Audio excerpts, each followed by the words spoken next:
미중 갈등 속에 조 바이든 미국 대통령과 시진핑 중국 국가주석이 처음으로 마주 앉아 각종 현안을 심도 있게 논의했습니다. 양국 간 협력을 강조하면서도 북한과 타이완 문제 등 주요 쟁점에선 시각차를 나타냈습니다. 윤석열 대통령이 오늘 G20 정상회의에 참석해 식량 에너지 안보와 보건 분야 세션에서 연설합니다. 동남아 순방 마지막 날인 오늘 시진핑 주석과의 한중 정상회담이 열릴지 관심이 쏠리고 있습니다. 이태원 참사 윗선 수사가 속도를 내지 못하고 있는 가운데 소방노조가 참사를 예방하지 못한 책임이 크다며 이상민 행안부 장관을 고발했습니다. 경찰특별수사본부는 관련 법리를 검토한 뒤 행안부를 수사할지 결정하겠다고 밝혔습니다. 대장동 일당으로부터 뇌물을 받은 혐의 등으로 민주당 이재명 대표의 측근인 정진상 실장이 오늘 피의자 신분으로 검찰에 출석합니다. 검찰은 정 실장 혐의와 관련한 사실관계를 확인하고 이 대표와 대장동 사업 관련성을 집중적으로 추궁할 것으로 보입니다. 권도용 대표와 함께 암호화폐 테라를 발행한 테라폼랩스를 창립한 신영성 대표가 이번 주 피의자 신분으로 검찰에 출석할 예정입니다. 검찰은 루나가 투자자 보호 의무가 있는 자본시장법상 증권에 해당한다는 회사 내부 직원들의 진술을 확보한 것으로 확인됐습니다. 벤투 감독이 이끄는 축구대표팀이 카타르 도착 첫날 현지 훈련에 돌입했습니다. 극적으로 최종 명단에 포함된 이강인 등 유럽파가 하나둘 합류하면서 본격적인 월드컵 준비에 나섰습니다. 젤렌스키 우크라이나 대통령이 러시아군이 물러난 남부 요충지 헤르손을 방문했습니다. 전쟁으로 도시 대부분이 파괴됐지만 재건과 복구 움직임으로 분주한 모습입니다. 오늘 서울의 아침 기온이 4도까지 떨어지는 등 어제보다 크게는 8도가량 낮아지겠습니다. 내륙에는 서리가 내리거나 얼음이 어는 곳도 있겠습니다.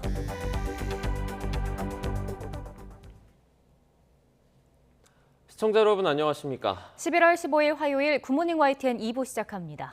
미국과 중국 정상이 3시간이 넘는 첫 대면 정상회담을 했습니다. 두 정상은 두 나라 사이 협력에 방점을 두긴 했지만 주요 이슈에 의견 차이를 보이면서 공동 성명에 이르지는 못했습니다. 보도에 조용성 기자입니다. 시진핑 중국 주석이 머무는 호텔에 찾아온 조 바이든 미국 대통령이 손을 내밀며 다가갑니다. 성조기와 오성홍기를 배경으로 두 정상은 활짝 웃으며 긴 시간 손을 맞잡았습니다. 두 사람이 직접 만난 것은 부통령과 부주석 시절을 포함해 8차례, 정상 자격으로는 첫 대면 회담입니다. 시 주석은 미국에 대한 견제보다는 협력을 강조하는 데 상당 시간을 할애했습니다. 대립과 제로섬 경쟁이 아니라 대화와 윈윈 협력으로 정의해야 한다며 미국에 도전하거나 대치할 의도가 없다고 강조했습니다.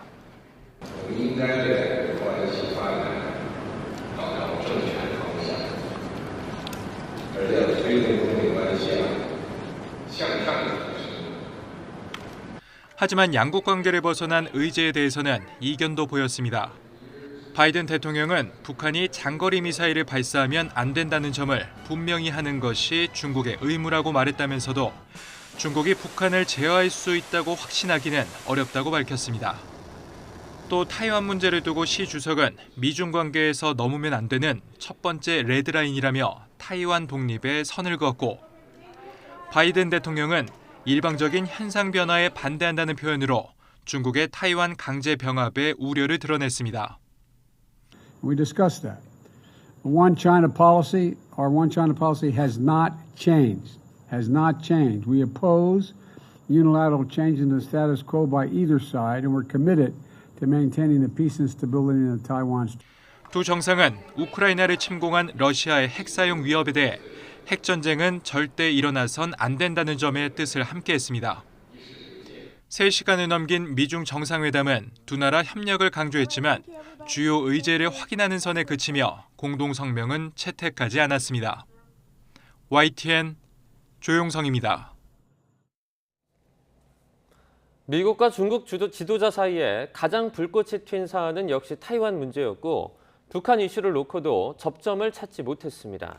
하지만 회담이 끝난 뒤 바이든 대통령은 신냉전은 없을 것이라고 말해 두 나라 사이 충돌을 피하고 관계를 개선할 여지를 남겼다는 평가입니다. 워싱턴에서 권준기 특파원입니다. 바이든 대통령과 시진핑 주석 모두 타이완 문제를 놓고는 한 발짝도 물러서지 않았습니다. 시 주석은 타이완 문제는 중국의 핵심 이익을 침해하는 레드라인이라며 불쾌해했고, 바이든 대통령도 중국의 강압적이고 공격적인 행동이 평화와 안정을 훼손한다고 시 주석 앞에서 비판했습니다. 북한과 관련된 이슈도 접점을 찾지 못했습니다. 바이든 대통령은 미국의 방위력 증강 가능성을 거론하며 중국이 북한 도발을 막아주길 바랐지만 시 주석은 어떤 약속도 하지 않았습니다. 중국 측 회담 결과문에는 북한 관련 언급이 일절 포함되지 않았고, 바이든 대통령은 중국이 북한을 제어하지 못할 가능성을 언급했습니다. Well, first of all, it's difficult to say that I am certain that China can control North Korea. Number one. 중국을 배제한 공급망 재편과 신장 위구르 등의 인권 문제에서도 충돌을 거듭했습니다. 우크라이나를 침공한 러시아의 핵 위협에는 의견 일치를 보였습니다. 바이든 대통령은 러시아의 무책임한 핵 사용 위협에 우려를 표시했고, 시 주석도 승자가 없는 핵전쟁이 일어나선 안 된다는 점에 동의했습니다. 또 미국은 식량 문제 등 글로벌 이슈에서 중국과의 협력을 희망했고, 중국도 미국에 도전할 뜻이 없다고 밝히며 평화적인 공존을 지향했습니다.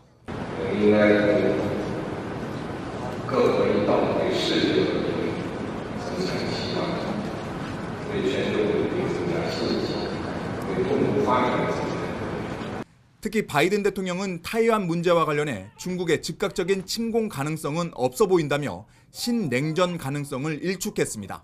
여러 사안에서 이견을 드러내면서도 세계 2강의 충돌을 피하고 갈등을 완화할 여지를 남긴 겁니다. 바이든 대통령은 내년 초 토니 블링컨 국무장관을 중국에 보내 후속 협의를 이어가기로 했다고 밝혀 전략적 소통 라인을 유지하면서 관계 개선을 모색할 거란 점을 분명히 했습니다. 워싱턴에서 YTN 권윤기입니다. 사방 6일 동남아 순방으로 인도네시아 발리에 머무르고 있는 윤석열 대통령이 마지막 날인 오늘 G20 정상회의에 참석합니다. 윤 대통령은 오전에 G20 공식 환영식에 참석을 한 뒤 정상회의의 식량, 에너지, 안보 세션과 보건 세션에서 두 차례 연설합니다.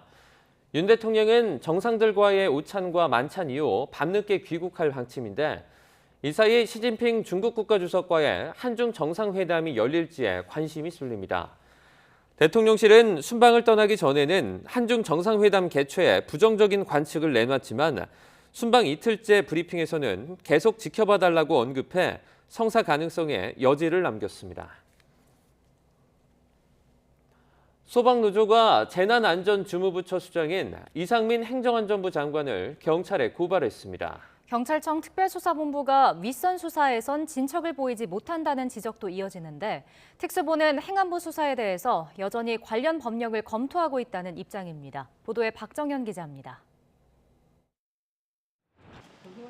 소방공무원들이 경찰청 특별수사본부 앞에 모였습니다.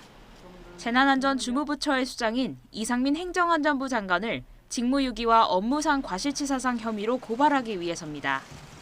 이태원 참사는 예견 가능했다며 적절한 예방 조치가 없어 발생한 일이라고 강조했습니다.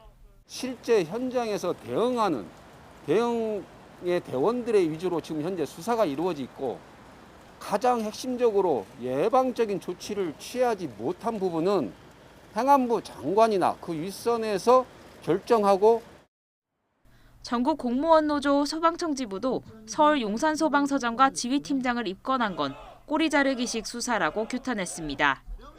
그러면서 윗선의 책임을 규명해야 한다고 목소리를 높였습니다. 정말 책임자가 누군지, 수사할 사람이 누군지 한 번 더 고백해 주시고 엄정한 수사를 해주시기 바랍니다. 특수부는 그러나 용산소방서장이 참사 당일 책임관으로 근무가 지정된 사실을 확인했다며 참사 전후 적절한 조치가 이뤄졌는지 살펴보고 있다고 밝혔습니다. 행안부와 관련해서는 담당 부처인 건 맞지만 구체적인 상황을 처리하는 데서 직접적인 지휘 감독 권한을 갖는지는 법률에 명시돼 있지 않아 법리 검토가 필요하다고 설명했습니다. 이어 이상민 장관 고발장에 적시된 직무 유기 혐의는 고위공직자 범죄에 해당해 절차에 따라 공수처에 통보해야 한다고 덧붙였습니다. 이런 가운데 행안부는 책임 소재를 규명하는 건 수사의 영역이라며 수사 결과를 지켜보겠다는 입장입니다. YTN 박장현입니다. 윤익은 경찰청장이 이번 참사와 관련해 일선 경찰에게만 비판이 집중되고 있다는 지적에 대해 반박하면서 진상규명은 상하급 기관과 지휘고하를 가리지 않고 진행될 것이라고 강조했습니다.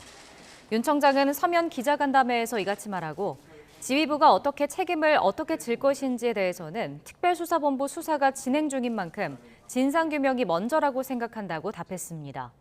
참사 당시 경찰청 상황실로 보고가 늦었다는 지적에 대해 중요 상황은 원칙적으로 유선 보고하고 문자로 보고할 때는 수신 여부를 반드시 확인하도록 하겠다고 덧붙였습니다. 이태원 참사 당시 경찰이 할로윈 축제 사전 대비에 미흡했던 것 아니냐는 비판이 쏟아지고 이 부분에 대한 수사도 이뤄지고 있습니다. 이렇게 예방 조치가 부실했던 이유로는 지난해 시행된 자치경찰이 반쪽짜리로 겉돌고 있기 때문이라는 지적이 나옵니다. 무슨 의미인지 이준엽 기자가 취재했습니다. 참사 당일 이태원에 투입된 경찰은 137명. 이 가운데 3분의 2가량이 마약 사범과 성추행범 검거에 집중했습니다. 헬로윈 이전 용산경찰서에서도 필요성을 인식하고 여러 차례 기동대 파견이 가능한지 타진했지만 받아들여지지 않은 것으로 확인됐습니다. 이에 대한 특수본 수사도 진행 중입니다.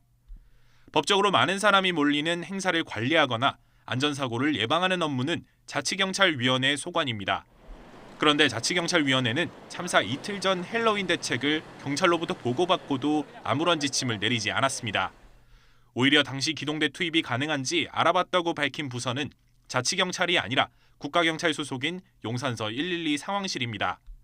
담당도 아닌 112 상황실이 나섰던 이유가 뭘까? 지난해부터 시행한 자치경찰제가 반쪽짜리여서 비롯됐다는 지적이 나옵니다. 자치경찰제는 지역 실정에 맞는 치안 서비스를 제공하고 검경 수사권 조정으로 쏠린 경찰권을 분산시키기 위해 시행됐습니다. 경비, 교통, 생활안전 등 지역 밀착 업무가 이관됐는데 지난해 시범 시행 5시간을 앞두고 중요한 알맹이가 빠졌습니다. 손발이나 다름없는 지구대 파출소를 기존 범죄 예방 업무를 맡는 생활안전과에서 112 상황실로 이관하며 국가경찰 산하에 남긴 겁니다. 생활안전과가 자치경찰로 넘어가는 상황에서 핵심인 지역경찰 인력을 지키려 한 건데 결과적으로 권한과 책임의 부조화를 낳았습니다. 명목상 인파관리를 비롯해 국민 생활안전을 책임지는 건 자치경찰입니다. 그러나 일선에서 어떤 조치가 필요한지 알고 실제로 움직일 수 있는 것은 국가경찰입니다. 그러다 보니 이번 이태원 참사에서도 물밑에서 인력 배치를 유일하게 시도한 건 국가경찰 소속 112 상황실이었습니다. 112 상황실은 서울경찰청 최고 책임자도 총경급으로 한 계급 위인 생활안전부나 경비부장과 비교해 무게감이 떨어지는 데다가 원래 예방 업무와 무관한 곳입니다. 그 혼잡 경비나 안전 관리 업무는 자치경찰 사무로 되어 있는데 여러 가지 비효율과 엇박자가 생깁니다. 자치경찰로 이원하든 아니면 원래의 국가경찰로 복귀하든 빠른 결정이 필요하지 않나 생각해 봅니다. 알맹이 없는 자치경찰제 시행이 이태원 참사라는 큰 위기 앞에서 혼선과 문제점을 고스란히 드러낸 셈입니다. 자치경찰 권한을 강화한 개선 모델은 내후년에야 세종, 강원 등 일부 지역에서 시범 운영합니다. YTN 이준엽입니다. 대장동 일당으로부터 뒷돈을 챙긴 혐의 등을 받는 정진상 더불어민주당 대표실 정무조정실장이 오늘 검찰에 출석합니다. 서울중앙지검 반부패 수사 1부는 오늘 정 실장을 피의자 신분으로 불러 조사할 예정입니다.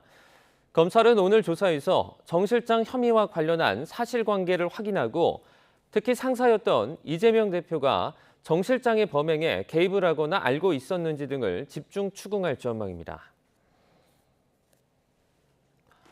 수산업자를 빙자한 사기꾼으로부터 금품을 받은 혐의로 수사를 받던 박영수 전 특별검사와 현직 검사 등 6명이 재판에 넘겨졌습니다.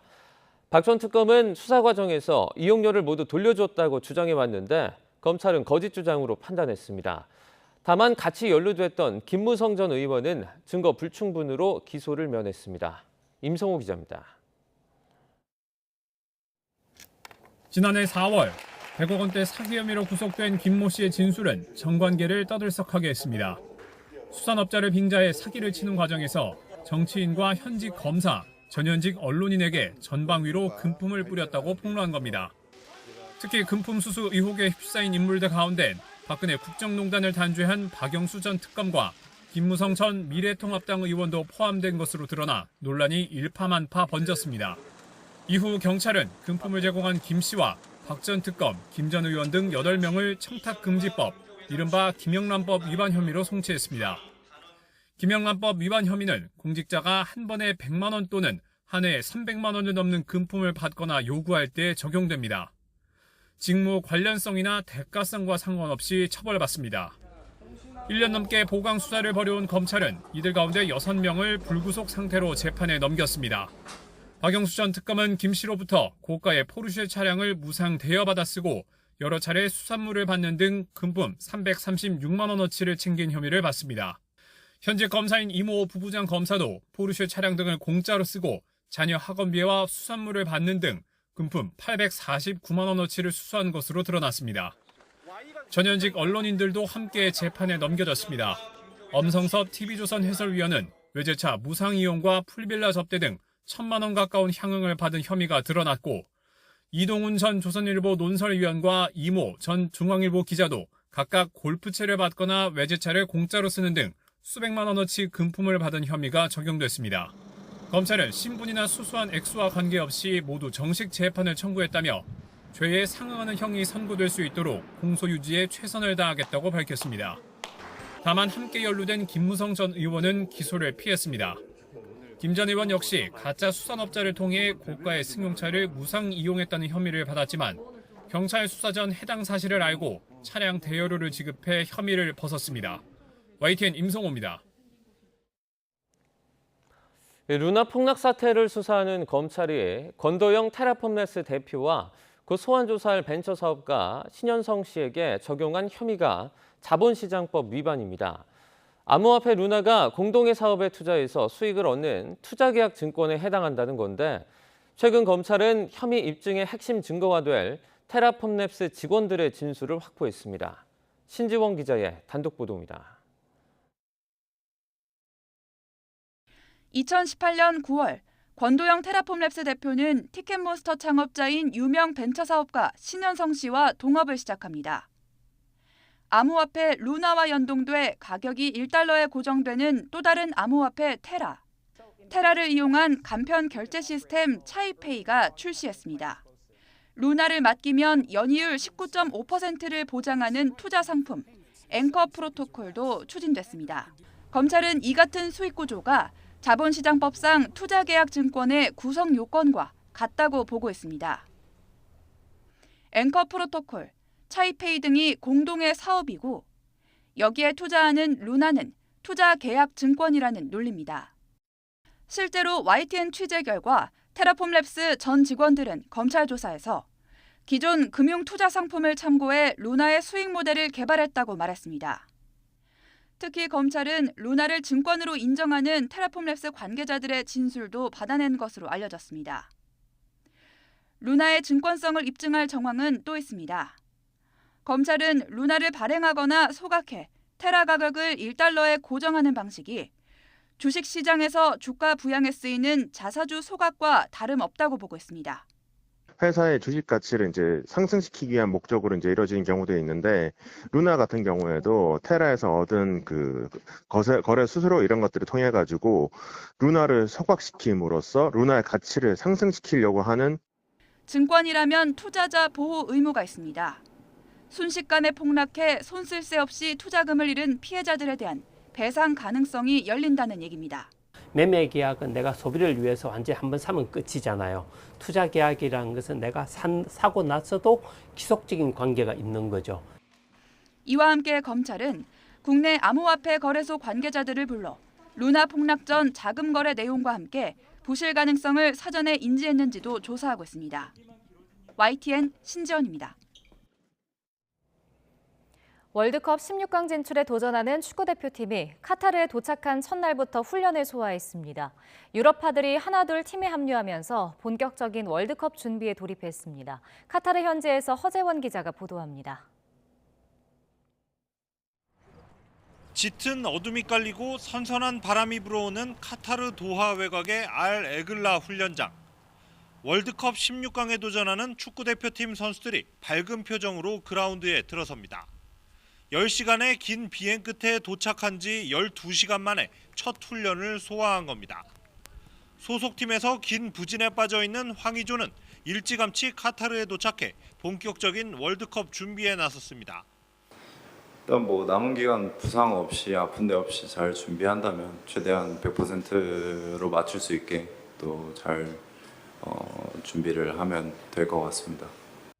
첫날 훈련에는 아직 현지에 도착하지 않은 유럽파와 가벼운 부상이 있는 황희찬을 제외한 21명이 참여했습니다. 극적으로 최종 명단에 이름을 올린 이강인은 더욱 강한 의지를 나타냈습니다.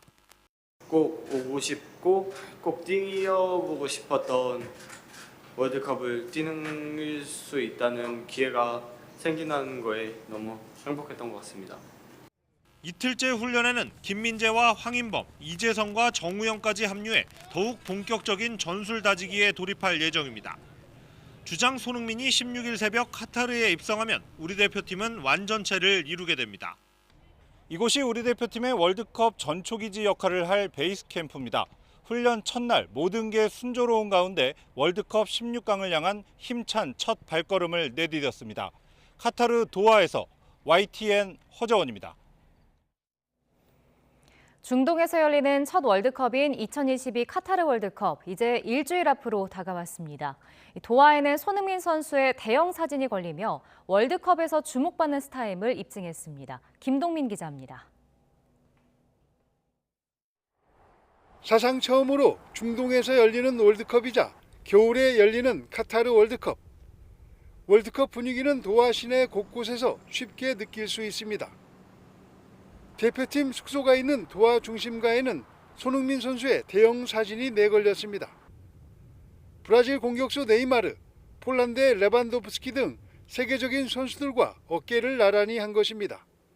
카타르에 한국 교민들이 약 2,000명 정도 있고 손흥민 선수가 온다고 해서 저희 교민들이 많은 응원을 준비하고 있고 많은 기대에 부풀어 있습니다. 8개의 경기장에 전 세계 축구 팬들이 한꺼번에 모이는 까닭에 경기하는 날 교통 체증에 대한 우려는 큽니다. 카타르의 면적은 경기도와 서울 크기, 도하만 보면 서울 강남 3구 정도의 크기입니다.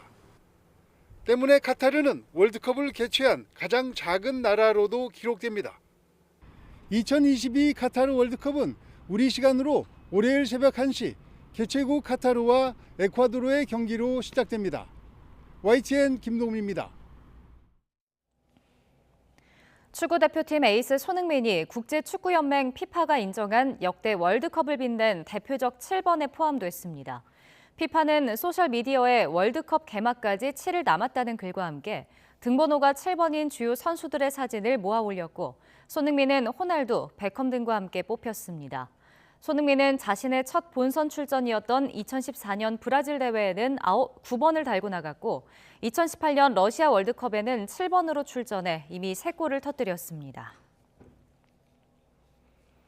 우크라이나 젤렌스키 대통령이 러시아로부터 8달 만에 되찾은 헤르손을 깜짝 방문했습니다. 치열한 공방으로 성한 것이 없는 도시지만 복구와 재건의 움직임으로 바쁜 모습입니다. 보도에 유재복 기자입니다. 국가에 맞춰 우크라이나 국기가 올라갑니다. 8달 만에 헤르손 땅을 밟은 대통령. 감사와 미안함에 흐르는 눈물을 감출 수 없습니다. The biggest city was occupied since 24th of February, so that is the biggest city, and now it's free. So Ukraine came, so I'm happy. 헤르손 탈환에 공이 큰 병사들이 대통령으로부터 상을 받습니다. 별다른 의전조차 없는 조촐한 행사지만 승리한 영웅들에게 진심으로 감사하는 자리입니다. Слава Україні! Слава Україні! 치열한 공방 탓에 도시는 성한 게 거의 없습니다. 모든 게 부서졌고 모든 게 사라졌습니다. 강물을 받아가야 간신히 설거지와 목욕을 할 수 있습니다. 물과 전기, 인터넷 부족이 가장 불편합니다. 하지만 러시아의 흔적을 지우는 작업이 벌써 시작됐습니다. Ми повинні були зняти всю проросійську агітацію. І ми це виконуємо, тому що також нам це приносить задоволення. 도시가 제 기능을 찾기 위해 얼마의 시간이 걸릴지 알 수 없습니다. 하지만 해방의 기쁨은 빠르게 복구의 희망으로 바뀌고 있습니다. YTN 유재복입니다. 러시아군이 우크라이나 남부 헤르손에서 퇴각한 것을 두고 러시아 내 일부 강경파 사이에서 군부에 대한 불만이 고조되고 블라디미르 푸틴 러시아 대통령에 대한 비판까지 나오고 있습니다. 13일 뉴욕타임스에 따르면 헤르손에서 러시아군이 철수한 뒤 일부 러시아 주전론자들이 이례적으로 푸틴 대통령과 정부를 비판하고 나섰습니다. 러시아 우익 사상가 알렉산드르 두기는 보수 성향 차르그라드 TV 웹사이트에 게재한 글에서 러시아 당국은 한계에 도달하고 있다며 현 상황에 대한 불만을 우회적으로 드러냈습니다.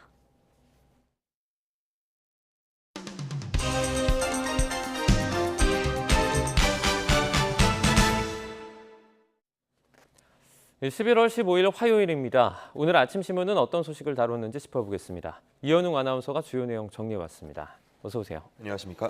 네, 첫 번째 기사 보겠습니다. 오늘 아침 신문 일면은요. 조 바이든 미국 대통령과 시진핑 중국 국가주석의 만남 사진이 줄을 이뤘습니다. 신문들은 어떻게 다루고 있죠? 네, 두 가지 신문 준비해봤는데요. 먼저 위쪽 한겨레 신문은 갈등은 피하자, 관계 회복 기대라는 두 정상이 회담 모두 발언에서 한 이야기를 제목으로 뽑았고요. 또 아래쪽 동아일보는 타이완 문제 등을 두고 공방을 주고받았다는 부분에 조금 더 집중했습니다. 바이든 대통령 취임 후 두 정상은 여러 차례 화상 또 전화 회담을 진행해 왔지만 직접 대면하는 건 이번이 처음이었는데요.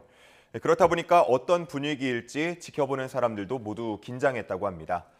두 정상은 환하게 웃으면서 회담을 시작했는데 한겨레 신문 기사에서는 두 정상의 모두 발언을 보면 미묘한 입장차를 알 수 있다고 했습니다. 회담을 시작하면서 바이든 대통령은 경쟁이 갈등이 되는 걸 피하자라고 했고요. 시 주석은 양국 관계를 건강하게 만들어서 양국과 세계에 이익을 주기를 기대한다라고 했는데 미국은 경쟁이 불가피하다고 보는 반면 중국은 대결 자체를 원하지 않는다고 본다고 신문은 해석하고 있었습니다. 그 이후로도 약 3시간 정도 대화가 이어졌다고 하는데요. 동아일보는 타이완 문제 등에서는 일부 신경전도 펼쳐졌다고 했습니다. 미국은 어느 한쪽의 일방적 현상 변경을 반대한다고 얘기를 했는데 이 말이 타이완에 대한 무력 침공을 포기하라는 의미로 풀이된다고 했고요. 이에 대해서 중국은 타이완 문제는 내정이라면서 미국이 넘어서는 안 될 첫 번째 레드라인이라고 답했다고 합니다. 한편 동아일보에는 두 정상의 과거 인연에 대해서 조명하는 기사도 있었는데요. 각각 부통령과 국가 부주석이던 2011년과 2012년 독대만 8차례 이루어졌다고 했고요. 특히 당시 바이든이 중국 공산당 내부 반시진핑 세력의 쿠데타 음모를 귀띔해줬다는 이야기도 있었습니다. 앞으로 양국 관계가 어떻게 흘러갈지 일부 변동이 있을지 주목됩니다. 네, 다음 기사 보겠습니다. 네, 어제 저희가 또 전하기도 했는데요. 김봉현 전 스타 모빌리티 회장의 도주 소식을 저희가 전했습니다. 닷새째 행방이 묘연한데 제목을 보니까요. 이 검사가 112에 실종 신고를 했다고요. 네, 그렇습니다. 서울신문 기사인데요. 김 전 회장이 전자발찌를 끊고 달아난 건 지난 11일 오후 1시 30분쯤으로 알려져 있습니다. 이미 검찰은 도주에 대한 정보를 입수하고 관련 영장을 신청했지만 잇따라 기각됐다라는 얘기를 저희가 어제 이 자리에서 전해드린 바 있는데요. 네. 결국 도주 사실을 알게 된 검사는 즉각 112에 실종 신고를 했다고 합니다. 당시 신고는 극단적인 선택을 할 것으로 의심되는 사람이 있으니 수색을 해달라라는 내용이었던 것으로 알려졌습니다. 검찰 관계자는 경찰청에 공문을 보내서 수사를 요청할 수도 있었지만 워낙 급한 상황이기 때문에 이렇게 신고를 하게 됐다고 말했습니다. 당시 신고를 접수한 경찰 측도 즉각 인력을 투입해서 현장을 수색했다고 하는데요. 김 전 회장은 물론 훼손된 전자발찌도 찾지는 못한 것으로 전해집니다. 현재 해경은 경비 함정을 배치하고 또 육군 해양 경계부대와 해군 군함도 의심스러운 선박이나 보트 등을 감시하고 밀항에 대비해서 경계를 강화하는 모습이지만 아직까지는 특별한 소식이 전해지진 않고 있습니다. 네, 그러니까 이제 법원이 영장 청구를 여러 번 기각을 했잖아요. 이 법원의 책임 논란을 제기하는 그런 목소리가 좀 이어질 것 같습니다. 다음 기사 보겠습니다. 네, 제목에 보면 금투세라고 보입니다. 금융투자소득세라는 의미를 가지고 있는데요. 이게 이제 문재인 정부 때 통과가 돼서 내년 1월에 시행을 앞두고 있는데 민주당 쪽에서 지금 유예를 검토하고 있다고요? 네, 그렇습니다. 이른바 금투세에 대해서 현 정부와 여당은 당장 내년부터 시행하는 건 시기상조라는 입장을 밝혀왔습니다. 네. 하지만 민주당 측은 도입 강행을 주장해 왔는데요. 그러다 보니까 여기 중앙에 있는 사진처럼 투자자들이 민주당 당사 앞에서 시위를 벌이기도 했습니다. 그런데 어제 이재명 민주당 대표가 유예안을 꺼내 들었다고 합니다. 어제 오전에 열린 비공개 최고위원회의에서 나온 얘기라고 하는데요. 금투세가 이른바 개미 투자자를 대상으로 한 게 아님에도 오해를 살 수 있는 부분이 적지 않다면서 정책을 조금 더 신중하게 접근해야 한다고 강조했다고 합니다. 이 대표의 말에 이어서 다수의 최고위원들도 도입을 강행했다가 여론이 안 좋아질 수 있다면서 이 대표 말대로 유예를 검토하는 게 맞다고 입을 모았다고 합니다. 그러자 민주당 원내 지도부와 정책위 관계자 등은 오후에 긴급회의를 열었는데요. 이 문제를 논의한 결과 이 기사에는 당장 방향은 정해지지 않았고 추가 논의를 하기로 했다는 참석자 인터뷰가 실렸습니다. 한편 민주당 내에서는 1,400만 명에 달하는 투자자들이 등을 돌리면 차기 총선의 파장이 커질 거라 판단했을 것이다. 또 사법 리스크를 안고 있는 이 대표가 여론에 민감하게 반응한 결과다라는 등의 반응들이 나오고 있었습니다. 네, 다음 기사는요. 이제 꿀벌들이 사라지고 있다라는 내용의 기사입니다. 지금 농가도 이유를 몰라서 답답해하고 있죠. 네, 그렇습니다. 경향신문 기사인데요. 사진에는 한 양봉장에서 이 벌통을 살피는 모습이 나와 있는데 네. 이러한 벌통 하나에 10,000마리 정도가 들어있어야 꿀벌들이 추위에 대응하면서 겨울을 날 수 있다고 합니다. 그런데 지금은 이 벌통을 열어보면 한 6,000에서 7,000여 마리만 들어있다고 하고요. 그러다 보니까 이런 벌통들을 하나로 합치는 작업을 하고 있는 모습입니다. 양봉 농가들은 이러한 현상이 매년 반복될 수 있다고 보고 철저한 원인 규명을 요구하고 있는 상황인데요. 농림축산식품부는 꿀벌 대량 실종 사태의 원인으로 병해충과 이상 기온을 지목했습니다. 특히나 이 중에 병해충에 대해서는 벌통에서 응애류가 관찰됐다면서 농가들이 방제를 제때 하지 못한 영향이라고 봤습니다. 하지만 양봉 농가는 방제는 제때 했지만 내성을 지닌 응애가 나타났다고 반박하고 있었습니다. 그러면서 각종 농산물과 또 수목 등에 살포하는 모든 농약류를 조사해야 한다고 요구하고 있었습니다. 겨울철 대표 과일이라고 할 수 있는 딸기는 수분을 위해서 벌을 사용해 왔다고 하는데요. 이렇게 꿀벌들이 사라지면서 이번 겨울철 하우스 농가에도 영향이 불가피해지고 있습니다. 네, 마지막 기사 보겠습니다. 이제 히잡을 제대로 쓰지 않았다는 이유로 체포가 된 다음에 그리고 의문사를 당한 이 마흐사 아미니 사건 이후에 이란에서는 계속 지금 반히잡, 반정부 시위가 계속되고 있습니다. 그런 가운데 시위대에게 지금 사형 선고가 내려져서 파문이 일고 있죠. 네, 그렇습니다. 조선일보 기사인데요. 말씀해 주신 것처럼 한 2달 가까이 시위가 이어지는 동안에 미성년자 49명을 포함해서 318명 정도가 사망한 것으로 전해지고 있고요. 네. 15,000여 명이 구금된 상태입니다. 이러한 가운데 테헤란의 한 법원이 시위 참가자 한 명에게 사형 선고를 내렸다고 합니다. 정부 청사 방화, 공공질서 저해, 국가안보 침해 등의 혐의였다고 하는데요. 기사에서는 이런 사형 선고가 예견된 일이었다고 보고 있습니다.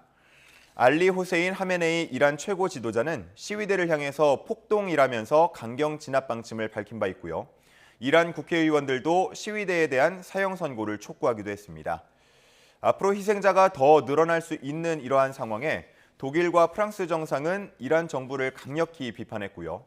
유엔 인권이사회 특별보고관들도 시위에 대해 즉각적인 석방과 또 이란 정부의 인권 침해 중단을 촉구하는 성명서를 발표했습니다. 한편 이란의 유명한 축구 선수죠. 아즈문도 이 시위대와 함께 목소리를 냈는데요. 월드컵 대표팀에서 제외될 수 있다는 전망들도 나왔었는데 일단은 명단에 포함된 것으로 전해집니다. 카타르에서 뛰는 모습을 볼 수 있게 됐습니다. 네, 알겠습니다. 오늘 굿모닝 브리핑은 여기까지 듣겠습니다. 고맙습니다. 감사합니다.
답안지를 이송할 때 혹시라도 잃어버리는 경우를 막기 위해서 회송용 봉투에다가 먼저 포장을 하고 그 봉투들을 다시 박스에 2차 포장을 하고 있습니다. 답안지를 회송하는 차량은 역시 마찬가지로 경찰 차량의 호의를 받아서 이동을 하기 때문에 답안지가 유실되거나 이런 경우는 없을 거라고 생각이 됩니다.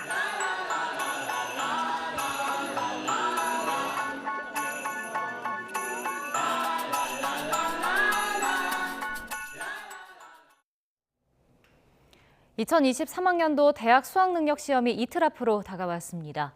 올해는 코로나19에 확진된 수험생도 병원이 아닌 별도의 시험장에서 시험을 볼 수 있습니다. 수능 전에 주의할 점을 김연아 기자가 전해드립니다. 벌써 세 번째 코로나19 유행 속 치러지는 수능입니다. 이번 수능에서도 시험장에선 마스크 착용 등 개인 방역을 준수해야 하고 입실 전 체온과 증상 확인 시간을 감안해 여유를 두고 시험장에 도착해야 합니다. 점심시간엔 시험장에서 받은 종이 칸막이를 책상에 직접 설치한 뒤 식사합니다. 감염 우려로 정수기를 쓸 수 없기 때문에 물과 음료 등 마실 것도 넉넉히 챙겨야겠습니다. 달라진 것도 있습니다. 코로나 수능 이후로는 처음으로 확진된 수험생도 증상이 심하지 않다면 병원이 아닌 별도 시험장에서 시험을 볼 수 있고 확진이 아니더라도 발열과 기침 증상이 있으면 일반 시험장 내 분리 시험실에서 응시합니다.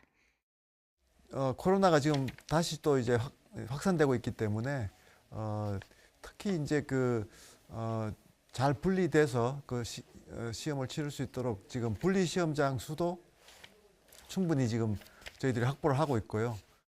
시험 전날 밤엔 준비물을 확인해 가방을 미리 싸두는 게 좋습니다. 수험표를 나눠주는 예비 소집일엔 반드시 참여하되 격리 중이라면 가족이나 담임 선생님이 대리 수령할 수 있습니다. 전자기기는 절대 반입할 수 없는데 휴대전화나 블루투스 이어폰 등 가져온 게 있다면 1교시 전 감독관에게 제출해야 합니다. 또 전자시계는 금지돼 시침과 분침이 있는 아날로그 시계만 반입할 수 있다는 점도 기억해야 합니다. 종료 벨이 울리기 전에 답안지 체크를 끝내는 것도 명심해야 합니다. 지난해 수능에서 가장 많이 적발된 부정행위가 종료 뒤 답안지 작성이었습니다. YTN 김연아입니다. 코로나19 재유행 속도가 빨라지는 가운데 현재 우세종인 BA.5를 기반으로 만든 개량 백신 접종이 시작됐습니다. 본격적인 겨울이 오기 전에 면역력을 갖추려면 다음 주까지는 접종을 마치는 것이 좋다고 합니다. 보도에 김평정 기자입니다. 화이자의 BA.4.5 기반 이가 백신 접종을 시작한 병원입니다. 접종 첫날 이 병원의 BA.4.5 백신 예약은 전체 코로나19 백신 접종 예약의 75%에 달했습니다. 선택의 이유로 현재 유행 우세종인 BA.5를 토대로 개발됐다는 점을 꼽는 이들이 많았습니다. 화이자 BA.4, 5가 이제 이번 12월에 유행하는 거에 대비한 거라 그래서 일부러 날짜 맞춰서 예약을 했어요. 면역 저하자는 게 나이 든 사람들 이게 맞는 게 좋다고 권장하는 게 뉴스에 떴더라고요. 그래서 원래는 예약을 먼저 했다가 취소하고 이제 오늘부터 시작한다 그래서 오게 됐어요. BA.4.5 백신은 동물 실험에서 BA.4와 5에 대한 감염 예방 능력이 기존 백신보다 2.6배 높은 것으로 나타났습니다. 미국과 유럽에서 확산하면서 국내 점유율도 오르고 있는 BQ 계열 변이에도 감염 예방 효과가 있을 것으로 평가됩니다. 전문가들은 여름과 달리 겨울에는 면역력이 더 떨어져 중증으로 진행할 위험이 큰 만큼 고위험군은 적극적으로 추가 접종해야 한다고 강조합니다. 고령층의 독감 백신 접종률이 77%에 이르는 반면 코로나19 개량 백신 접종률은 11%로 매우 낮아 시급히 끌어올려야 한다는 지적입니다. 아마 2만 7천 명 가까이 되지 않을까 정도로 추정이 됩니다. 100배가 넘는 것이죠. 근데 이 100배가 넘는 치명률을 가진 병을 예방하지 않고 독감에 더 지금 집중해서 예방을 한다? 뭔가 앞뒤가 맞지 않는 그런 현상입니다. 고령층 중에서도 70세 이상은 100%가 접종해야 치명률을 낮출 수 있다고 강조했습니다. 또 백신 접종 뒤 2주는 지나야 충분한 면역력이 갖춰지는 걸 고려하면 다음 주까지는 접종을 마쳐야 12월 본격적인 유행에 대비할 수 있다고 설명했습니다. YTN 김평정입니다. 밤사이 찬 공기가 유입되면서 기온이 빠르게 떨어지고 있습니다. 현재 서울 기온은 4.5도로 어제 같은 시각보다 5도가량 낮고요. 찬바람이 불면서 체감 온도는 이보다 더 낮게 나타나고 있습니다. 또 대관령 등 일부 지역에서는 영하권 추위가 기승을 부리고 있으니까요. 출근길 따뜻한 옷차림 해주시기 바랍니다. 오늘은 전국 하늘에 구름이 많이 지나겠습니다. 다만 오전까지 중부 내륙을 중심으로 안개가 짙게 끼겠고 동해안 지역에서는 너울성 파도가 높게 일겠습니다. 또 오후부터 밤 사이에는 중서부 지방에 약하게 비가 내리거나 빗방울이 떨어지겠는데요. 기온이 낮은 경기 북부와 영서 높은 산간에서는 눈이 내리는 곳도 있겠습니다. 현재 기온 살펴보겠습니다. 현재 서울 기온 4.5도, 대관령 영하 1.3도, 광주는 5.5도를 나타내고 있습니다.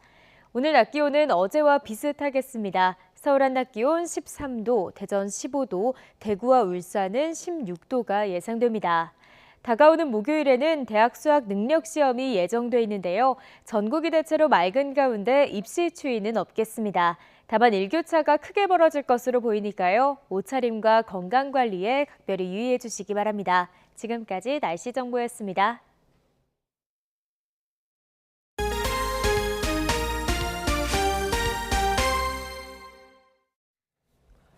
동남아 순방 나흘째 윤석열 대통령이 G20에 앞서서 열린 비즈니스 정상회의 B20에서 복합 위기 극복을 주제로 기조연설을 했습니다. 디지털 전환을 통한 공급 혁신을 해법으로 제시했습니다. 오늘 공식 개막하는 G20 정상회의에서는 식량 에너지 안보와 보건 분야 연설에 나섭니다. 인도네시아 발리에서 박소정 기자가 보도합니다. 동남아 순방 두 번째 방문국, 인도네시아에서의 키워드는 경제 외교입니다. G20 정상회의 개막 하루 전 경제계 인사들이 모인 비즈니스 정상회의 B20에서 기조연설에 나선 윤 대통령. 주제는 글로벌 복합 위기 극복이었습니다. 수요보다 공급 측면의 충격이 원인인 만큼 민간 중심의 공급 혁신으로 풀어야 한다면서 해법을 이렇게 제시했습니다. 저는 현재의 글로벌 여건 속에서 민간이 중심이 되는 공급 측 혁신의 핵심은 바로 디지털 전환에 달려 있다고 생각합니다. 세계가 추구할 디지털 질서 재정립을 강조하며 개방적이고 공정한 디지털 생태계 구축에 한국이 앞장서겠다는 의지도 밝혔습니다. 국경을 초월해서 누구도 소외되지 않고 디지털 시대의 혜택을 공유할 수 있도록 B20가 중심이 돼서 인류가 공감하는 디지털 질서를 대통령실은 G20을 계기로 추진하는 윤 대통령의 새로운 아세안 경제 협력 구상도 내놨습니다. 기존 베트남에 집중된 경제 협력을 인도네시아를 비롯해 모든 아세안 국가로 확대한다는 게 핵심입니다. 디지털 전환, 녹색 성장 등 아세안의 경제 구조 전환의 동반자로서 연대와 협력을 적극 추진할 계획이라는 내용입니다. 윤 대통령은 인도네시아 현지에 진출한 기업인 10여 명과의 오찬 간담회에서 적극적인 지원을 약속했고, 한 인도네시아 비즈니스 라운드 테이블에서는 디지털 공급망, 기후변화 등 다양한 분야에서 양해각서 10건을 체결했습니다. 대통령실은 한 아세안 정상회의에서 발표한 인도태평양 전략의 후속 조치라고 부연했습니다. 오늘은 G20 정상회의의 막이 오릅니다. 공식 환영식을 시작으로 정상회의 세션이 이어지는데 윤 대통령은 식량 에너지 안보와 보건 분야에서 의제 발언으로 위기 극복 방안을 발표합니다. 인도네시아 발리에서 YTN 박소정입니다. 윤석열 대통령 부인 김건희 여사가 비닐봉지 소비 반대 운동으로 유명한 환경운동가 자매를 만났습니다. 대통령실 이재명 부대변인은 서면 브리핑을 통해 김 여사가 인도네시아 발리에서 멜라티, 이사벨 위즌 자매를 면담했다고 밝혔습니다. 김 여사는 이들에게 핵전쟁 못지않게 중요한 게 기후환경 문제라면서 쓰레기로부터 발리를 구한 위즌 자매가 한국 젊은이들과 대화할 기회를 만들고 싶다고 말했습니다. 조현동 외교부 차관이 윤석열 대통령 순방에 동행한 김건희 여사가 공식 행사 대신 개인 일정을 소화한 것을 문제 삼는 야권 지적에 대해 외교적 결례라고 생각하지 않는다고 밝혔습니다. 조 차관은 국회 예산결산특별위원회에 출석해 앙코르와트 방문은 배우자들에게 권고 프로그램으로 제시해온 것으로 알고 있고 각자 판단에 따라 참석하는 것이지 의무적으로 가는 건 아니라고 설명했습니다. 더불어민주당은 윤석열 대통령의 동남아 순방에 동행을 한 김건희 여사가 캄보디아 의료 취약층 아동과 사진을 찍은 것은 연출된 선행이라고 비판했습니다. 장경태 최고위원은 어제 회의에서 여지없이 또 외교 참사가 발생했다며 김 여사의 빈곤 포르노 화보 촬영이 논란이 되고 있다고 주장했습니다.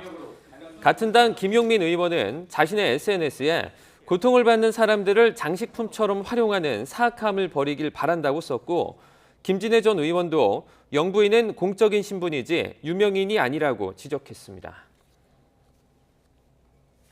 국민의힘은 더불어민주당이 빈곤 포르노라고 비판한 것에 대해 모욕이자 결례라고 반박했습니다. 양금희 국민의힘 수석대변인은 국회 소통관 브리핑에서 민주당 공식회의 발언이라고 도저히 믿을 수 없다며 이같이 밝혔습니다. 신주 국민의힘 부대변인도 논평에서 민주당을 향해 해외 순방을 향한 억지 공세와 돈 없는 언행을 자제하라고 촉구했습니다.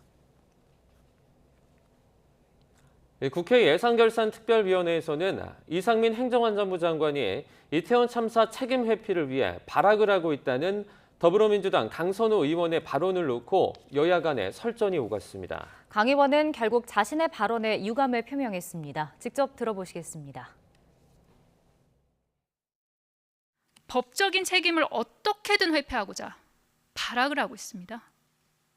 가장 높은 자리에서 가장 큰 책임을 져야 할 고위공직자는 나 혼자 좀 살아보고자 추태를 부리고 있습니다. 부끄러운 줄 아셔야 돼요. 의원님 의견에 전혀 동의할 수 없습니다. 국무위원도 인격이 있는 인격체입니다. 국무위원을 향해서 책임을 면하려고 발악을 한다라고 하는 표현, 이걸 어디까지 우리가 용인하고 받아들여야 될지 모르겠습니다. 국무위원에 대한 존중은 고사하고 인간에 대한 존엄성마저 침해하는 게 아닌가. 위원장께서는 징계 요구를 해 주시기를 바랍니다. 의원이 발언한 것에 대해서 그 의원을 직접 이름을 거명하면서 잘못된 점을 지적하는 것 역시 올바른 질의 태도가 아니라고 생각합니다. 저의 발언으로 예결위 진행에 차질이 빚어진 데 대해 유감스럽게 생각합니다.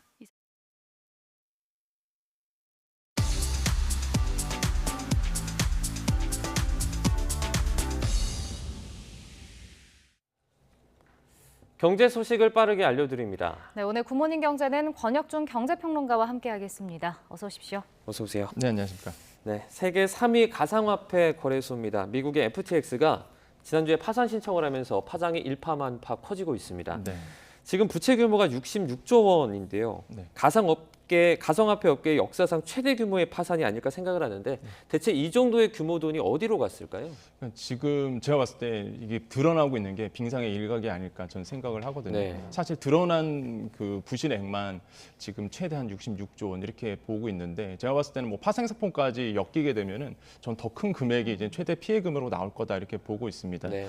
일단 이게 FTX 붕괴가요 단 그 4일 만에 이루어졌는데 사실 이거에 대한 히스토리가 굉장히 드라마틱합니다. 왜 그러냐면 사실 이게 시작이 코인데스크라는 한 매체에서 여기에 대한 그 FTX 계열사라고 얘기하는 알라메다 리서치라는 데에서 재무 구조가 취약하다. 근데 그 알라메다 리서치가 바로 그 모회사인 FTX의 자금을 끌어당겼다. 이러면서 재무적 취약성을 이제 지적하면서 이게 불거지기 시작했거든요. 네. 그래서 실제 이제는 그 알라메다 리서치에 FTX가 어느 정도 투자했느냐라고 봤을 때 고객이 예치한 돈이 한 21조 원 정도가 되는데 우리 돈으로 네. 한 절반 이상은 사실 이 계열사 쪽으로 흘러 들어가서 이 계열사가 결국에는 좋은 사업하면 모르겠는데 파생 상품을 투자하고 나서 큰 손실을 입었거든요. 네. 그러다 보니까 결국에는 이런 계열사를 도와주기 위해서 불법적으로 자금을 유용했다라고 이제는 시장에서 이제 보고 있는 것이고 그러면서 이제는 타격을 가장 심하게 입었던 것이 가상화폐 1위 거래소입니다. 바이낸스 CEO가 여기서 돈을 다 빼겠다. FTP 자체 코인인데 FTX에 여기서 코인을 다 빼겠다라고 발표하면서 뱅크런 사태가 이제 그때부터 일어납니다. 네. 큰 손들이 다 빠져나가거든요. 그러니까 너나 없이 돈을 빼가다 보니까 줄 돈은 없고 당연히 이게 다른 쪽으로 유용되다 보니까 자금이 막히게 되고 그래서 결국에는 지금의 이제 파산상까지 왔기 때문에 지금의 뭐 66조 원 뭐 부채 규모 이렇게 나오고 있는데 제가 봤을 때는 오히려 더 큰 가능성, 더 큰 금액이 이제 나올 가능성은 여전히 있다라고 좀 생각을 해보겠습니다. 네. 그 FTX 창업자가 샘 뱅크먼 프리드인데 네. 1992년생 이제 30살로 네. 좀 젊잖아요.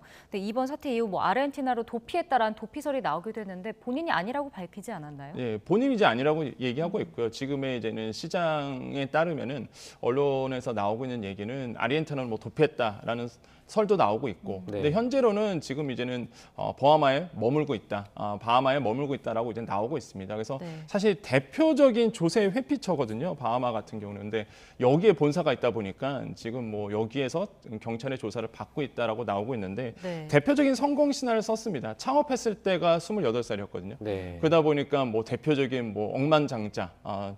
말 그대로 크게 성공한 젊은이 뭐 이러면서 이제 포장이 됐었는데 결국에는 자산이 최종적으로 영원으로 지금 수렴이 됐죠. 그러니까 지금 다 파산했기 때문에 뭐 영원으로 이제 나오고 있고 그 정도로 사실 지금 문제가 되고 있고요. 지금 또 문제가 되고 있는 게 그 아까도 말씀드렸잖아요. 조세 회피처 바하마에 본사를 두고 있다. 그래서 네. 근데 뭐 바하마 경찰만 조사하는 게 아니라 지금 미국의 이제는 증권거래소라든지 감독원에서 지금 조사를 하고 있기 때문에 제가 봤을 때는 뭐 미국에서도 문제가 될 가능성이 굉장히 크다. 그래서 증권거래위원회가 나섰다는 얘기는요. 일단은 검찰 우리나라 쪽으로 보면은 이제는 금감원이 나섰다 이렇게 보시면 됩니다. 그래서 네. 아마 속속적으로 아마 그 부채 금액이라든지 이런 것이 나올 것을 보고 있는데 근데 문제가 가상화폐잖아요. 네. 지금 시장에서는 도대체 얼마가 부채야 이것도 조사가 안 돼요. 그러니까 재무제표를 봐도요. 이게 투명하게 나온 게 아무것도 없습니다. 그러다 보니까 뭐 부채가 얼마인지, 부채와 자본이 합쳐서 자산이 총 얼마인지도 사실 지금 명확하게 나온 게 없다 보니까 아마 진실 규정을 하는데 굉장히 좀 애가 타지 않을까, 그냥 에러를 당하지 않을까 생각을 해보겠습니다. 지금 채권자가 10만 명이 넘는 것으로 전해지고 있는데요. 네. 그중에 국내 투자자들이 상당히 많다고 합니다. 네. 이유가 있습니까?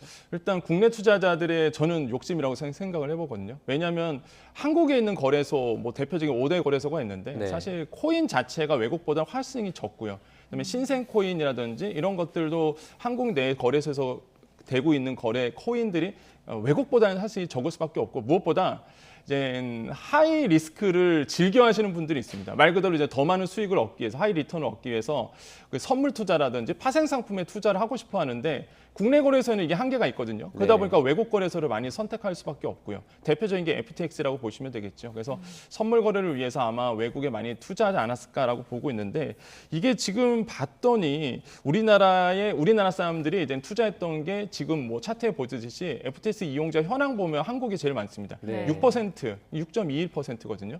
그러니까 뭐 싱가포르, 독일, 러시아보다 훨씬 더 많은 숫자로 나오고 있기 때문에 아마 피해 금액도 아마 상당할 것이다라고 보고 있는데 근데 문제가 조사가 안 돼요, 이게. 네. 그러니까 6% 이렇게 나오고 있는 거는 사실 IT 한 기업에서 리서치 기관에서 조사가 된 거지 막상 이거를 조사하려고 그러면 제가 봤을 때는 투명하게 나오진 않을 겁니다. 그럼 제가 봤을 때는 저보다 더 큰 퍼센테이지로 아마 국내 투자자들이 들어가지 않았을까라고 저는 생각을 해보겠고 네. 그래서 지금 이제 문제가 되고 있고 이게 얼로 뛸지가 아무것도 모르는 거죠. 그래서 지금은 시장에서 되게 조용한 것 같아요. 네. 근데 제가 봤을 때는 좀 있으면은 아마 선물 투자나 파생 상품까지 위기 이런 엮이게 되면은 제가 봤을 때는 크게 이슈가 될 가능성이 굉장히 크다고 저는 생각을 해봅니다. 네.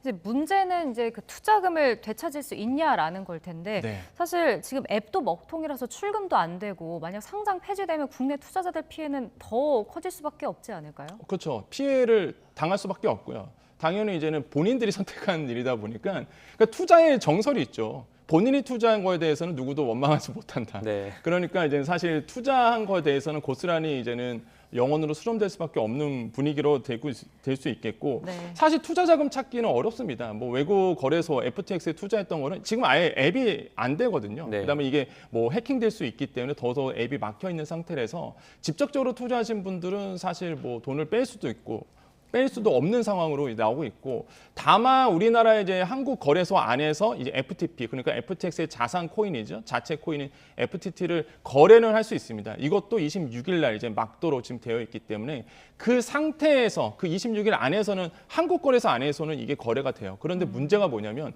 이미 90% 이상 가치가 빠진 상태거든요. 네. 그러니까 예를 들어서 내가 몇백, 몇천만 원 투자한 상태에서 지금 몇십만 원대거든요. 이게 그러면은 총 합친다 그러면은 그러면 예를 들어서 뭐 지금 1달러 정도가 안 되니까 그러면은 말 그대로 90% 이상 빠진 상태예요. 그러면 몇천 원, 몇백 원짜리 이거 내가 몇백만 원 투자했다가 몇백 원을 뺀다? 사실 이거는 사실 이렇게 손절한다고 보통 얘기를 하는데 네. 예, 그러다 보니까 아예 지금 투자자들 만나보면은 이 버린 셈 친다 이런 분도 많습니다. 네. 그래서 안 빼겠다 이런 분도 있고요. 그러다 보니까 결국에는 만약에 우리 한국거래소에서 이제 자체가 거래가 안 되다 보면은 결국에는 영원으로 수렴되거든요.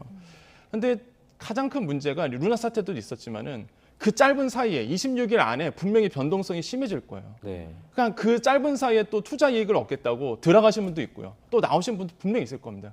그러면서 이제 변동성이 심해지면서 그 이제 투자자의 욕심이라고 저는 판단하는데 그러면서 굉장히 혼란한 시장이 되지 않을까라고 생각을 해보겠는데 다시 한번 말씀드리지만 결국에는 영원으로 수렴될 코인이기 때문에 이걸 가지고 뭐 투자를 하겠다 하신 분들은 주의를 하셔야 되겠다라고 생각을 해보겠습니다. 지금 바하마에서는 지금 내부 법규 때문에 직접 그곳을 찾아가면 찾을 수 있다라는 소식이 전해지고 있는데 이건 사실입니까? 사실인데 네. 근데 대표적인 조세의 피처이기 때문에 사실 거기서 과연 코인을 찾아갈 수 있을까라는 생각했을 때 저는 차라리 가는 비행기 값이 더 들 거라는 생각을 하거든요. 그래서 네. 참 무리수라고 저는 생각을 해보겠고 뭐 루나 사태 때의 반성이 있었어야 되는데 사실 그거에 대한 반성이 지금 없었다라는 거 그걸 보면서 뭐 FTX의 욕심으로서 비롯된 대표적인 사건이다라고 생각을 해봅니다. 그래서 네. 코인에 대한 지금 시각이 완전히 달라졌어요. 그러니까 기관 투자자들이 사실 이제는 코인 시장, 이 가상화폐 시장에 대해서 대체 어떤 투자 상품으로 인식을 했다 그러면 이번에 FTX는 거래소거든요. 이게 코인이 망가지게 아니라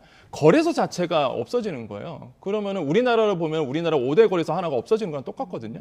그럼 그 돈이 다 어디 가겠냐는 거죠. 결국에는 이제는 다 없어지는 겁니다. 거래 자체가 안 되다 보니까.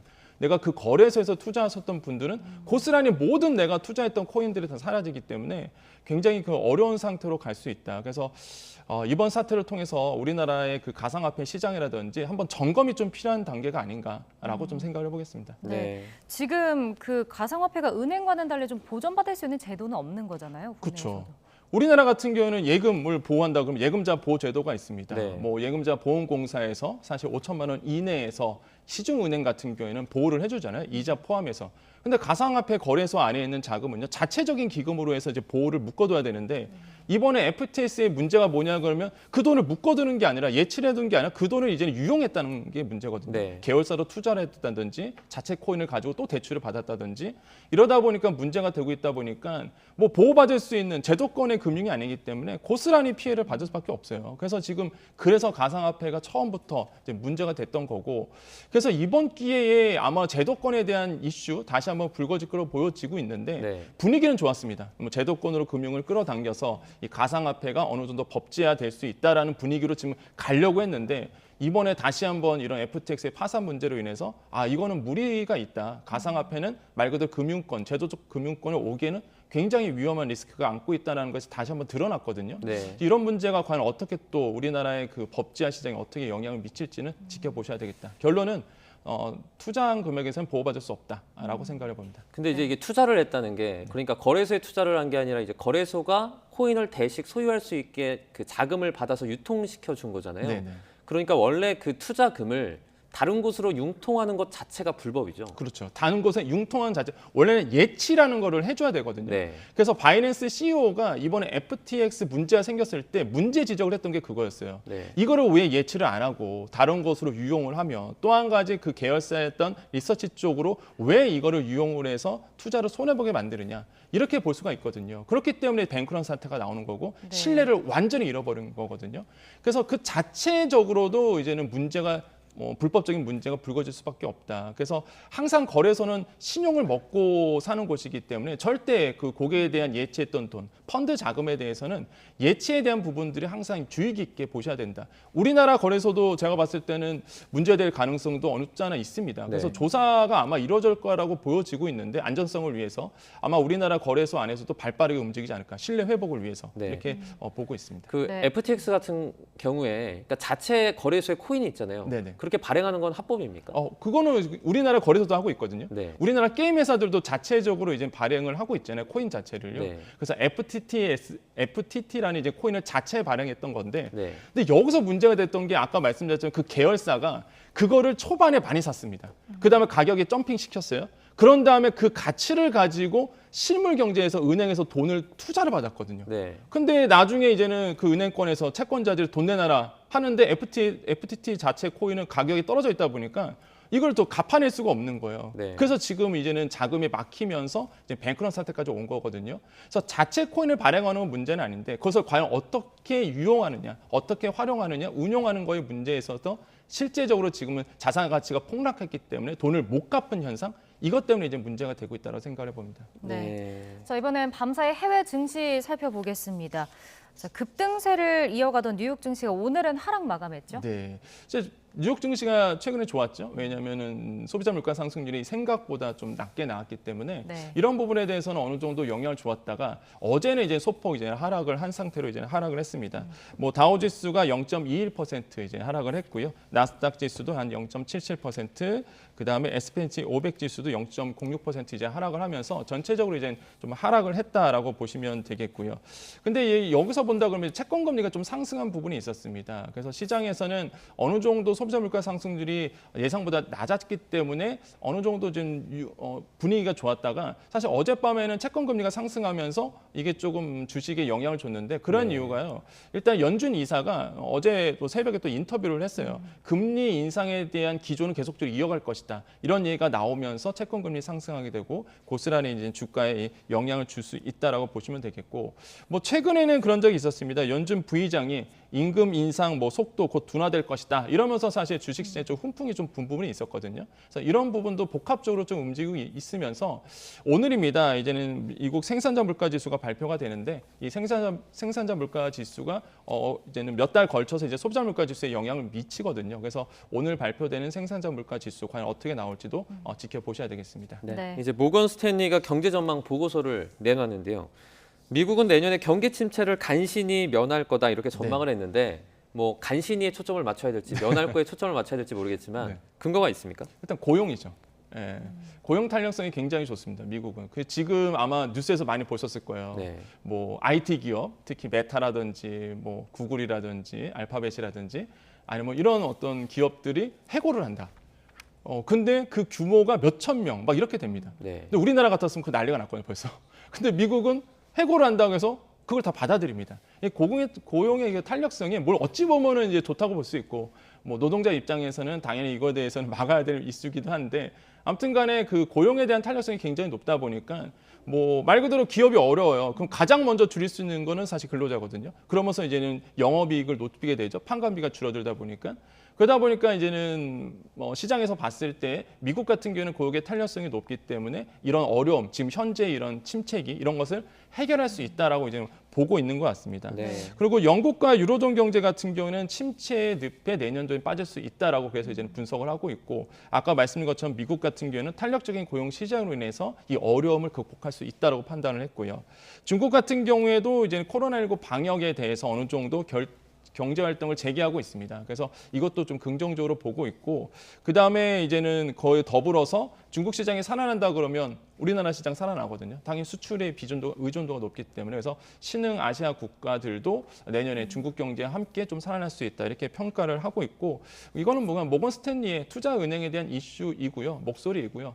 과연 또 어떤 리서치들이 어떤 보고서를 낼지는 계속적으로 이제 모니터링을 하셔야 되겠습니다. 네. 우리나라에 대해서는 이제 최종 금리가 3.25% 수준으로 예상을 했는데 네. 지금 3%니까 그럼 이번 달에 0.25%포인트를 올리겠다라는 거잖아요. 네네. 여기 뭐 동의를 하시나요? 저는 사실 예전에 말씀드렸을 때 한 번 더 빅스텝 가야 된다라는 주장이었어요. 네. 근데 그 사이에 변수가 계속 생깁니다. 채권 시장 무너지기 시작하고요. 특히 이제는 강원도에 있었던 레고 사태 일어나면서 채권 시장이 무너지는 거예요. 그래서 생각이 좀 변했습니다.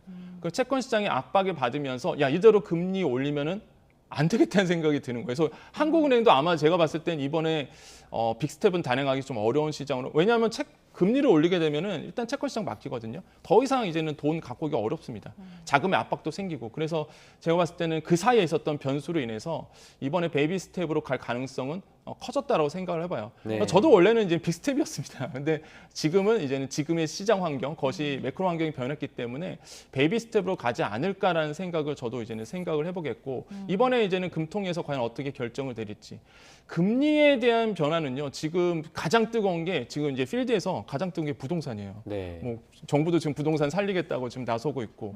근데 가장 큰 영향을 주는 게 사실 금리거든요. 그래서 지금 뭐 금리에 대한 관심들이 뭐 주가, 뭐 채권 시장 이런 것도 있지만 또 일반 이 국민들이 봤을 때는 부동산 때문에 되게 예민해 하세요. 그래서 아마 이번에 금통위가 과연 금리를 몇 % 올릴지가 가장 큰 중요한 이슈기도 하고 가장 뜨거운 관심사다 이렇게 평가를 해보겠습니다. 지금 주요 시중은행에서는 5%대의 네. 그 예금 상품들도 속속 등장하고 있다 그래요. 네, 5% 저는 지금 준비를 하고 있습니다. 아 네. 이거는 은행에 돈 넣어야 되겠다라는 생각이 들 정도로 네. 5%면 사실 과거에 비하면 상당하거든요. 아무래도 기준금리가 지금 3%이기 때문에 그리고 조만간 뭐 3.25가 될지 3.5%가 될지 계속적으로 기준금리는 분명히 올라갈 것이고요. 네. 그러면 당연히 은행들도 이제는 당연히 그거에 맞춰서 수신금리도 올릴 수밖에 없습니다. 네. 지금 시중금리 그것도 이 저축은행 2금융권도 아니라 네. 1금융권이 상단이 5%니까 굉장히 매력적이죠. 말로 뭐 스스로 빼더라도 사실 굉장히 매력적인 금리라고 생각할 수 있겠고 5%대 넣습니까? 아니면 6% 기다립니까?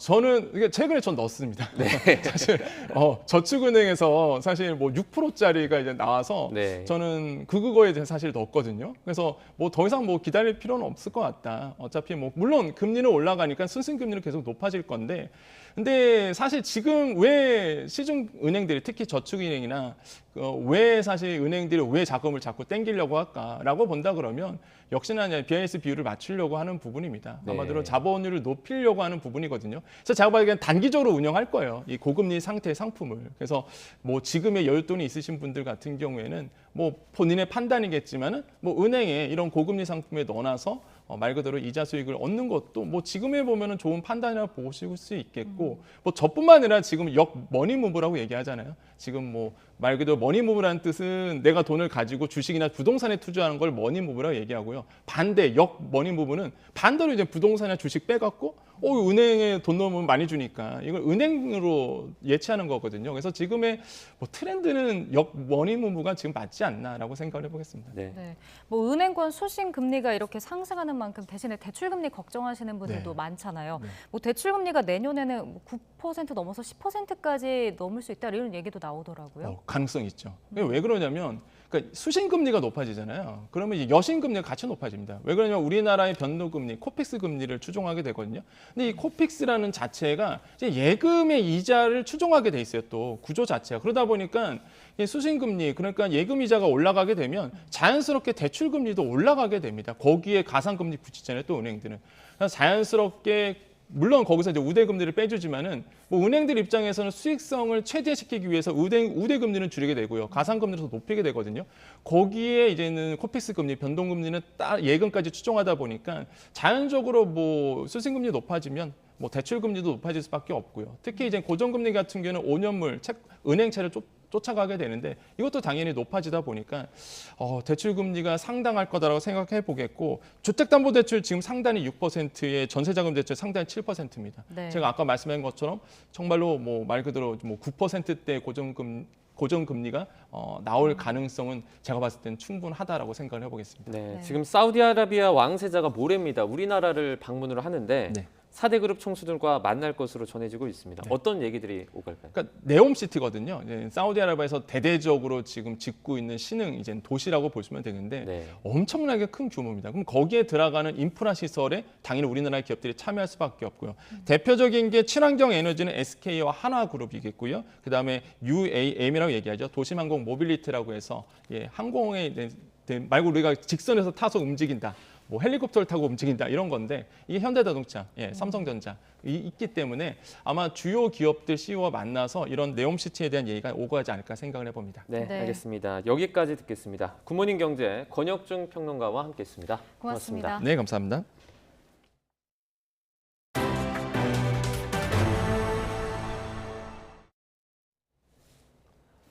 울릉도 앞바다에서 어선 한 척이 암초에 걸려서 자초됐습니다. 사고 당시 동해에는 풍랑주의보가 내려져 높은 파도가 일고 있었는데 다행히 모두 크게 다친 데 없이 구조됐습니다. 보도에 최민기 기자입니다. 해안가의 어선 한 척이 파도에 흔들립니다. 경북 울릉군 저동항 앞바다에서 좌초된 통발 어선입니다. 승선원 7명이 탄 어선으로부터 구조 요청이 들어온 건 어젯밤 8시 20분쯤. 한 명은 스스로 육지로 빠져나왔지만 나머지 6명은 구명조끼를 입고 선내에 대기하다 2시간여 만에 구조됐습니다. 선원 일부는 타박상을 입었지만 건강 상태는 모두 양호한 것으로 전해졌습니다. 어제 오후 5시 반쯤엔 경기도 화성시 봉담읍에 있는 도장 공장에서 불이 났습니다. 이 불로 업체 대표 54살 A씨가 화상을 입어 병원으로 옮겨졌습니다. 또 화재가 발생한 도장 공장은 모두 타고 불은 인근 공장 2곳으로도 일부 옮겨 붙었습니다. 어제 저녁 6시 40분쯤엔 경기도 동두천시의 한 소방설비 제조 공장에서 불이 났습니다. 다친 사람은 없었지만 직원 15명이 대피하고 공장 일부를 태운 뒤 1시간 50분 만에 진화됐습니다. 비슷한 시각 충북 청주시 상당구 도로에서 승용차가 앞서가던 화물차를 들이받았습니다. 40대 남성 승용차 운전자가 크게 다쳐 병원으로 옮겨졌고 승용차는 추돌 충격으로 불이 나기도 했습니다. YTN 최민기입니다. 남부지방은 극심한 가뭄이 계속되고 있습니다. 광주 시민들의 주요 식수원인 동복호가 바닥을 드러낼 정도인데 이대로라면 30년 만에 광주 지역 제한급수가 불가피한 상황입니다. 보도에 나현호 기자입니다. 산으로 둘러싸인 온 지면에 덤불이 가득합니다. 언뜻 보면 드넓은 들판 같지만 광주 시민에게 생활용수를 공급하는 수원지입니다. 가뭄이 지속하면서 바짝 말라버린 겁니다. 극심한 가뭄에 수위가 내려가면서 수몰 전에 만들어진 다리까지 훤히 드러났습니다. 상류로 올라갈수록 메마른 정도는 더 심각해집니다. 절벽에 남은 검은 띠는 가뭄 전에 얼마나 많은 물이 차올랐었는지 보여줍니다. 광주 동구와 북구에 물을 공급하는 동복댐 저수율은 32%로 최근 10년 새 평균 저수율 70%의 절반도 못 미칩니다. 한 1년 전부터 가뭄이 시작돼가지고 이제 보시다시피 저쪽에 보시면은 선까지 만수가 됐었는데 차츰차츰 빠져가지고 지금 현재는 물이 거의 바닥난 상태라고 보시면 됩니다. 유난히 비가 적게 내린 탓이 큽니다. 동복댐을 기준으로 올해 680mm의 비가 내렸는데 이는 평년 대비 43% 수준에 불과합니다. 지금처럼 비가 거의 내리지 않고 물 사용량도 그대로라면 내년 3월에는 동복댐이 고갈됩니다. 최악의 경우에는 내년 1월부터 광주 지역에 제한급수를 시작할 수밖에 없는 상황입니다. 시민들께서 샤워하는 시간을 20% 줄여준다든지 그다음에 세탁기, 그다음에 설거지하는 물을 20% 줄여준다면 저희가 제한급수 가지 않고 내년 6월 말까지 이어질 수 있습니다. 광주광역시는 물 절약 캠페인과는 별개로 지하수를 개발하거나 영산강 물을 끌어오는 등의 가뭄 대책 마련에 나섰습니다. YTN 나연호입니다. 세계 최대 전자상거래 업체 아마존이 부진한 실적 우려 때문에 역대 최대 규모의 구조조정에 들어갑니다. 뉴욕타임스는 내부 보고서를 입수해 아마존이 이번 주부터 약 10,000명을 해고할 계획이라고 보도했습니다. 아마존 직원은 지난 6월 말 기준 계약직을 포함해 전 세계 총 150만 명으로 이번에 감축되는 인원은 1%가 되지 않습니다. 하지만 뉴욕타임스는 이번 감원은 아마존 역대 최대 규모라며 전체 해고 건수는 유동적일 수 있다고 설명했습니다. 아마존의 이번 구조조정은 코로나19 기간 직원 수가 대폭 늘어난 데다 부진한 실적 전망에 따른 것으로 보이며 앞서 소매 부분의 채용 동결에 이어서 다른 부문까지 고용을 중단했습니다. 세계 최대 검색 엔진 업체 구글이 이용자의 위치 정보를 활용해 사생활을 침해했다는 논란에 대해 미국 40개 주와 합의했습니다.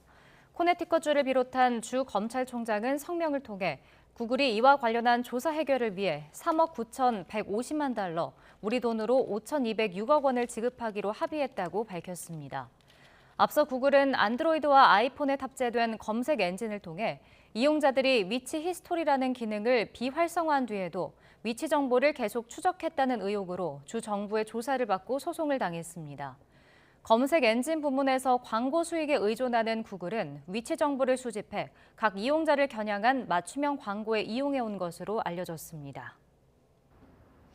오늘 아침 어제보다 공기가 더 차갑습니다. 밤사이 북서쪽에서 찬 공기가 남하하면서 기온이 뚝 떨어졌는데요.